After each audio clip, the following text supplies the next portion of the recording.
En zeki hayvanlar. Orangutan.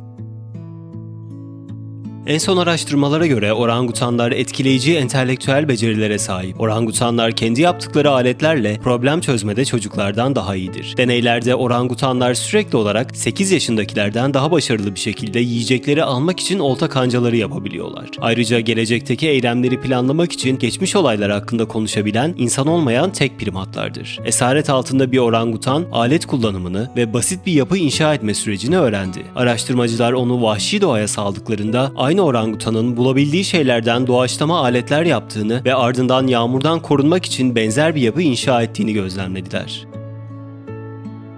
Şempanze.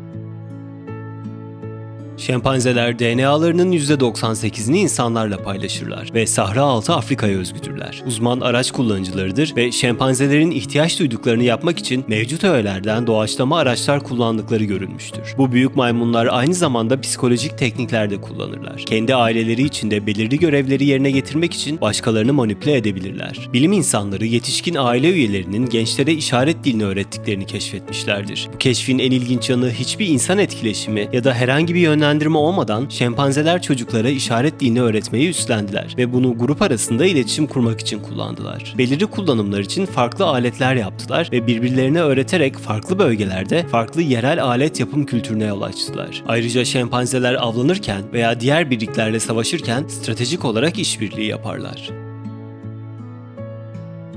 Yunus.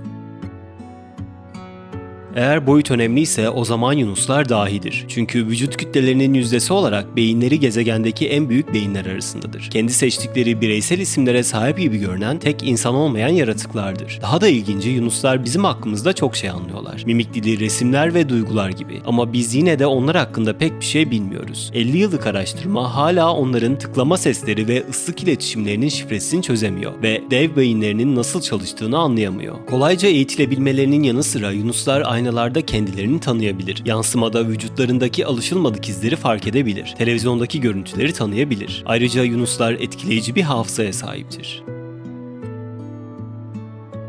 Fil. Bir diğer büyük beyinli tür olan filler genellikle uzun hafızalarıyla anılır. Ancak aynı zamanda en zeki hayvanlardan biridir. Zekaları duygusaldır. Erkek filler bekar gruplar halinde dolaşırken dişi sürüler ve kızları yıllarca bir arada kalan sadık aile gruplarıdır. Bu hayvanların karmaşık bir sosyal yapısı vardır ve ölen aile üyeleri için cenaze törenlerine katıldıkları ve onların yasını tuttuklarına tanık olunmuştur. Filler ayrıca alet kullanır ve kendilerini tedavi eder. Hastalıkları iyileştirmek ve hatta doğumu teşvik etmek için bazı bitkilerin yapraklarını yerler. Filler sürünün geri kalanının güvenli bir şekilde kaçmasına yardımcı olmak için kendilerini feda edebilirler. Domuz.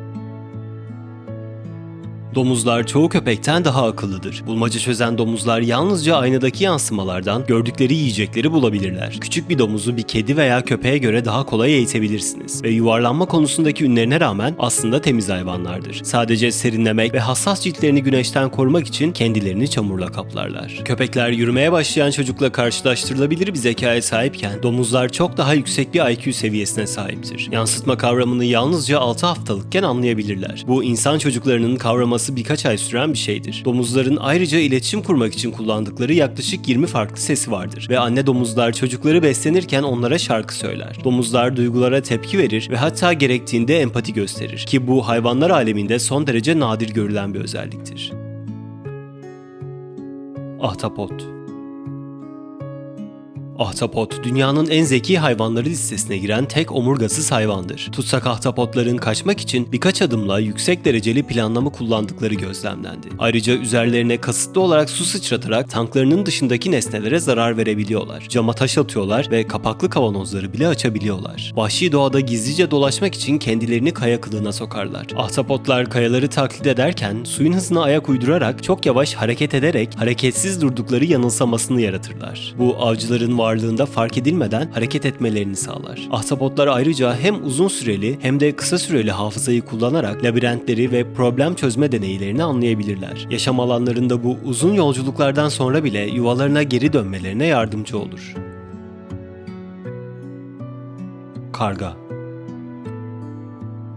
Kargalar güvercin gibi haberci olarak da çalışmış olan bir başka oldukça zeki hayvan türüdür. Kanat manevraları gibi diğer hayvanlarla savaşırken karmaşık grup taktiklerini kullanabilirler ve etkileyici bir hafızaları vardır. Araştırmacılar tehlikeli alanlardan kaçınmak için göç modellerini değiştiren karga örnekleri kaydetti. Ayrıca kargalar kamyonlardan hızlıca bir şeyler atıştırmak için çöp yollarını ve programlarını bile ezberleyebilirler. Kargalar tüm kuş türleri arasında en büyük beyne sahip olan türdür ve insan yüzünü tanıma yeteneğini göstermiştir. Ayrıca alet kullanabilirler. Kargalar modern dünyadan nasıl yararlanabileceklerini bilirler. Pek çok kuş kabuklu deniz hayvanlarını kırmak için yüksekten düşürür. Ancak kargalar onları yollara düşürür, arabaların gelip parçalamasını bekler ve ardından yerler. Eğer gülen bir karga duyduğunuzu düşünüyorsanız muhtemelen duymuşsunuzdur. Papağanlar gibi kargalar da insan seslerini taklit edebilirler.